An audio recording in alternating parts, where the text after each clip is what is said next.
Hello, America. I'm Mark Levin, and this is Life, Liberty, and Levin Sunday. Sorry for this laryngitis. Just bear with me. We have two great guests tonight, Joe Concha and Ben Dominique. But before we get to them, Saturday before this past Saturday, I spent the monologue discussing the genius of the Trump plan with respect to rare earth minerals in Ukraine, a partnership with Ukraine, and what would it do? It would involve American private sector investments, hundreds and hundreds of billions of dollars, to extract rare earth minerals in Ukraine, which for the most part cannot do it, and certainly after the war it can't do it, which would help Ukraine in numerous ways more than the Marshall Plan. Imagine that capital flowing into Ukraine, rebuilding its infrastructure. Imagine the number of Ukrainians getting jobs, the buildings going up, the highways being built. Imagine the benefit to the United States. We would not only be making money, but we would have access to rare earth minerals that we need. We need for our defense, we need for our space system, we need for our medical industries. Russia wants those minerals. In addition to geographic ideas and claims, all of which are ridiculous, Putin wants those minerals. China wants those minerals. And so the idea is we have a real business relationship with the people of Ukraine, Americans working next to each other with Ukrainians. We have a significant presence there. And that significant presence there serves as a national security buffer, a commercial buffer, as I explained last week. So really, Ukraine wouldn't even need to join NATO. We'd have a special relationship with Ukraine, critical to the United States and critical to Ukraine. Brilliant. The Biden administration didn't come up with that plan. The Democrat Party didn't come up with that plan. Trump came up with that plan. That's number one.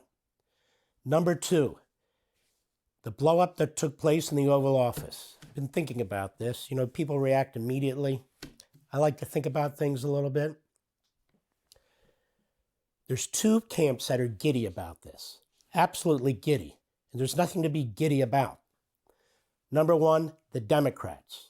They're all over TV with their Democrat media, trashing Donald Trump, accusing him again of being in Putin's back pocket. That is a lie. He's not in Putin's back pocket, and he's never been in Putin's back pocket. He's dealing with reality, and he's trying to bring this thing to an end on terms that also improve the situation with the United States. Number two, the pro-Putin forces on the right. I'm not of the right. I'm a constitutional conservative. We conservatives are not right-wingers. That's what the Democrats call us. We're not right-wing anything. We're square in the middle of the political spectrum. We are the center of the political spectrum. Constitutional conservatism. The radical left, the Marxists, the radical right, the fascists, we are in the center, and we need to take that political spectrum back. That said, they're thrilled. They're giddy. They support Putin. They actually want Putin to win. But here's the bottom line.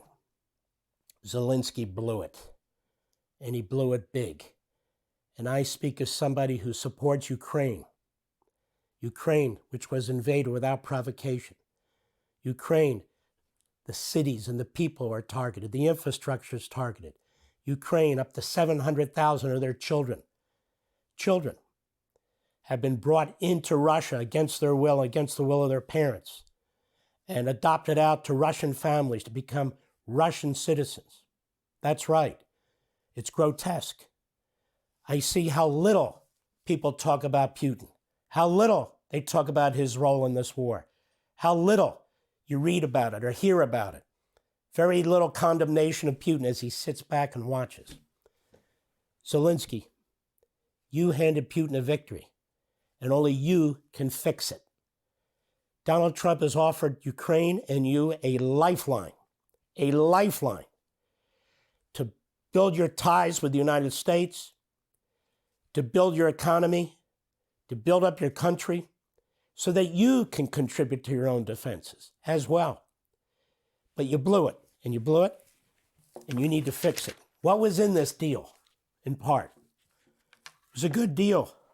BBC, the preliminary agreement envisions that an investment fund will be set up for Ukraine's reconstruction. The fund would be managed on equal terms. There was no America coming in and raping the land and all the rest of it. According to the deal, Ukraine will contribute 50% of future proceeds from state-owned mineral resources, oil and gas, to the fund. The fund will then invest to provide the safety, security, and prosperity of Ukraine. That was the language in this deal. Meanwhile, the agreement says the U.S. will, subject to U.S. law, maintain a long-term financial commitment, I quote, to the development of a stable and economically prosperous Ukraine. Nobody else is going to do this. Nobody else can do this. Zelensky acknowledged the fund, but told the BBC last week it was too early to talk about money. We're not talking about money. We're talking about building up your country. The agreement states the U.S. will own the maximum amount of the fund allowed under U.S. law. The Ukrainian president rejected an initial request from the U.S. for $500 billion in mineral wealth, but media reports say this demand has been dropped. Dropped. There'd be co-ownership. There'd be no direct claims on anything. In his wildest dreams, Zelensky should have grabbed this deal. But before he met with Donald Trump, he met with a bunch of Democrats on Capitol Hill and others. And the story is broken by Michael Goodwin of the New York Post. Before meeting Trump, Zelensky met with anti-Trump Democrats who advised him to reject the terms of the mineral deal the president was offering. According to Senator Chris Murphy, this guy is a loathsome reprobate from Connecticut. He is a cancer in the body politic. He's constantly on cable TV, trashing Trump, trashing Elon Musk, just trashing every single time he possibly can. Just finished a meeting with President Zelensky here in Washington. This is what Murphy posted. He confirmed that the Ukrainian people will not support a fake peace agreement where Putin gets everything he wants and there are no security arrangements for Ukraine. Murphy's office posted that at 11:15 a.m. on Friday, just an hour before Zelensky was meeting with President Trump. And then Murphy attached a picture of Zelensky at a conference table with Murphy seated on the opposite side. The purpose of the meeting was to sign the mineral agreement he and Trump representatives had negotiated. So this was supposed to be a formality. But he had twice refused to sign it after promising to, so he went back on the deal multiple times. And thanks to Murphy and his ilk, we now know he had no intention of signing it on Friday when he met with Trump. Like the original Russia hoax, Goodwin writes, that consumed much of Trump's first term. Russia 2.0 was born of political desperation. So the Democrats wanted this. The Democrats were trying to set up Trump.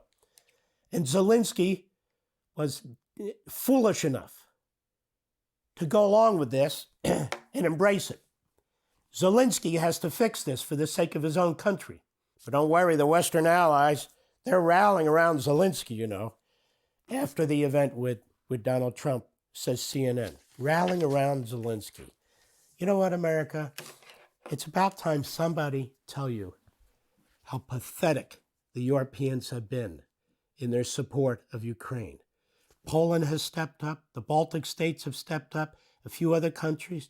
The four worst countries have the leaders with the biggest mouths. France, Britain, Germany, Italy, although I like their leader, but Italy, they have not stepped up to the plate like they could and should. Why? This is from the Center for Strategic and International Studies by Max Bergman. Europe's approach to supporting Ukraine's war effort is no longer fit for purpose. There's a desperate need for Europe to ramp up its defense industrial production. But despite a clear consensus behind this urgent need, European production lines are not maxing out their capacity. The root of the issue is not so much a lack of political will, but as is frequently the case with European defense, a failure to cooperate and a lack of funding. What the hell? They all rallying around Zelensky. Talk is cheap. Why don't they step up and do more? Europe has not yet shifted to the new reality that Ukraine faces a long war. he wrote, and this is several months ago. Now, Europe is contributing as a collective 0.2% of their gross domestic product. 0.2%, not even 1%, not even 0.5%. If Europeans had to foot the entire bill, it would be 0.4%. In other words, if the United States withdrew altogether, they would have to double it to 0.4%. Still not even 1% of their GDP. From countries that are telling us this is a vital defense issue. And I happen to think it is. He says the new paradigm is urgently needed for Europe's military support for Ukraine. The challenge now is less about incentivizing countries to give weapons to Ukraine, but about getting European defense industries to ramp up production. This requires significant new funding and requires Europeans to do something they rarely do in defense, work together. They've been unloading their post-World War II type weapons and some of their World War II weapons to Ukraine. Some new weapons, but mostly not. And now that those stockpiles have run out, and now that President Trump is the president and not Biden, Europe has an issue. The war in Ukraine has awakened European governments to the need to invest in defense. European defense spending is up across the board with production increases as well. But it's not happening at the speed and scale it requires. If this is the prelude to a potential World War III, they need to step it up. Donald Trump's idea of peace is a brilliant idea. We engage with Ukraine. We help build their economy while we're building ours. We help exploit their rare earth minerals that we don't have access to while we access them, which benefits them. It keeps the Russians off their tail. It keeps the Chinese off their tail. Meanwhile, for us, China, Russia, India are all competing throughout the third world mostly for these minerals. Russia is taking over the Arctic Circle with 10 military bases with the support of China. Donald Trump says, wait, that's a huge problem. Greenland, you've got minerals. Greenland, you're there through their navigable waters to the Arctic Circle. We need to have a new relationship with Greenland. So the president sees this. He's not a Putinoid. No, the Democrats did more to serve Putin by advising Zelensky to kill this deal than anything Donald Trump could possibly have done.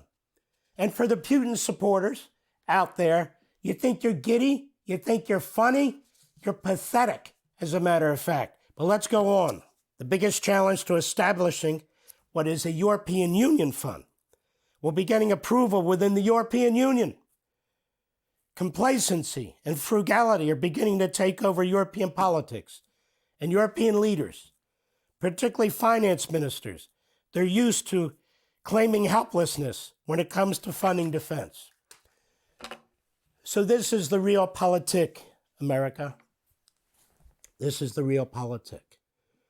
Ukraine is the victim. Russia is the aggressor. Ask the families in Syria. They 500,000 people Russia helped slaughter, citizens. Ask them. Russia, under Putin, he's invaded Crimea and he stole it from the Ukraine. Before that, he invaded the country of Georgia and he stole 20% of that. He's got 1,000 warheads aimed at us. 1,000. He's got nuclear submarines off our shores. He keeps threatening our coasts. They keep buzzing our ships. They keep threatening the coast of Alaska. They have a presence in Central and South America. Hypersonic missiles. They have advanced hypersonic missiles aimed at us. They're not aimed at Ukraine or anybody else. They're aimed at us. They now have a military relationship with China. And China's enemy is us. They have a military relationship with Iran. Iran's enemy is us. They have a military relationship with North Korea. North Korea's enemy is us. So you Putinoids, you're pathetic. You're the 1930s isolationists. You Democrats are a disgrace in trying to undermine this deal that Donald Trump's putting together. Honestly, the only one who has a sound policy, the only one who's thought this through, The only one that actually has a plan that can work is Donald Trump. We'll be right back.